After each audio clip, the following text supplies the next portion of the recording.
नमस्कार दोस्तों, सुनी सुनाई कहानी एच के जैन की जवानी में आपका स्वागत है।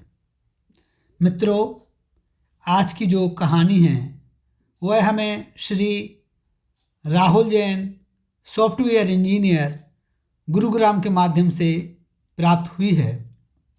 तो सुनिए कहानी। एक किसान होता है, उसके घर पर एक परिचित व्यक्ति आते हैं। जिस समय वो परिचित व्यक्ति आते हैं किसान से मिलने के लिए, उस समय किसान खेत पर होता है। किसान की जो पत्नी होती है, वह पत्नी अपने पुत्र को बोलती है कि बेटे, तुम खेत पर चले जाओ और अपने पिताजी को बोल करके आओ कि फलाने फलाने अंकल जी आए हुए हैं। किसान का वो लड़का खेत पर जाता है और अपने पिताजी को सूचित करके आता है। वो किसान ये समाचार सुन करके अपने घर की तरफ आते हैं। घर पहुंचते हैं।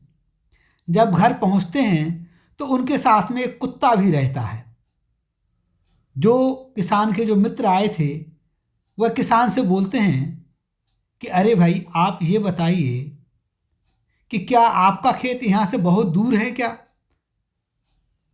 किसान ने कहा, नहीं, खेत दूर नहीं है, खेत नज़दीक ही है। तो आप ये बताइए कि आप तो हमें बिल्कुल भी थके हुए नज़र नहीं आ रहे हैं, लेकिन आपका ये जो कुत्ता है इतना अधिक थका हुआ क्यों नज़र आ रहा है? तो किसान बोलता है कि मैं तो सीधे सीधे खेत से निकला और अपनी घर की तरफ सीधा बढ़ता गया, लेकिन ये जो कुत्ता है ये रास्ते में 20 जगह तो रुका है। जहाँ भी इसको दूसरे कुत्ते नजर आए उन पर भौंकने लगता था, इधर उधर दौड़ा उनके पीछे और इसी के कारण से हाँफने लगा। उसी के कारण से ये थक गया। अब आप समझिए, किसान ने भी उतनी ही दूरी तय की और कुत्ते ने भी उतनी ही दूरी तय की, लेकिन कुत्ता थक क्यों गया? क्योंकि उसने उतनी ही दूरी तय नहीं की, उसने कई गुना दूरी तय की। क्यों? क्योंकि रास्ते में जो भी दूसरे कुत्ते नजर आए उनको दौड़ाना, उनके ऊपर भौंकना, अनावश्यक रूप से परेशान होना, यह उस कुत्ते के क्रियाकलापों में शामिल रहा। और इसी के परिणाम स्वरूप जब वह कुत्ता किसान के साथ अपने घर पहुंचता है तो थका हुआ नजर आता है। मित्रों, यही बात हम लोगों के साथ में भी होती है। हमारा रास्ता सीधा रहता है, हमारी मंजिल सीधी रहती है, लेकिन हम सीधे रास्ते पर जाते नहीं हैं। हम अनावश्यक रूप से अनर्गल क्रियाकलापों में इधर उधर उलझते रहते हैं। उसने ऐसा कह दिया, वो हमारे लिए ऐसे देख रहा था, उसके मन में ना जाने क्या है, वो तो हमारा अच्छा नहीं सोचता है।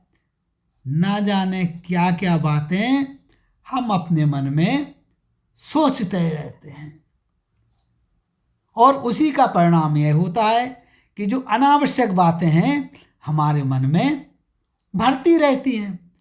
अनावश्यक बातों का कई बार दबाव इतना हो जाता है कि काम की जो बातें हैं वो गौण हो जाती हैं और फालतू की बातें हमारे मन पर हावी होने लगती हैं।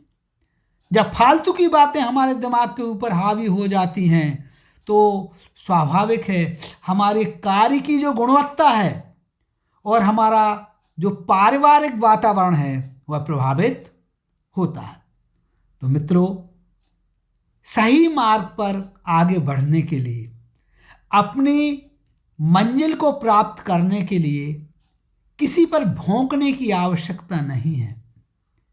यदि आपको रास्ते में किसी भी तरह के कंकड़ पत्थर नजर आ रहे हैं, संभल करके निकल जाइए, उनको इग्नोर कीजिए, उनको हटा दीजिए, लेकिन हटाने का ये मतलब नहीं है कि वो पत्थर आपने उठाया और दूसरे को मार दिया।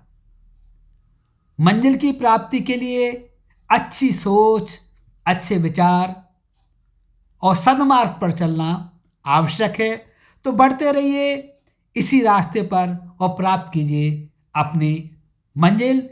इसी कामना के साथ आपके पास भी है यदि कोई प्रेरक कहानी और सुनना चाहते हैं मेरी ज़बानी, तो भेजिए आप अपनी कहानी। जय हिंद, जय भारत।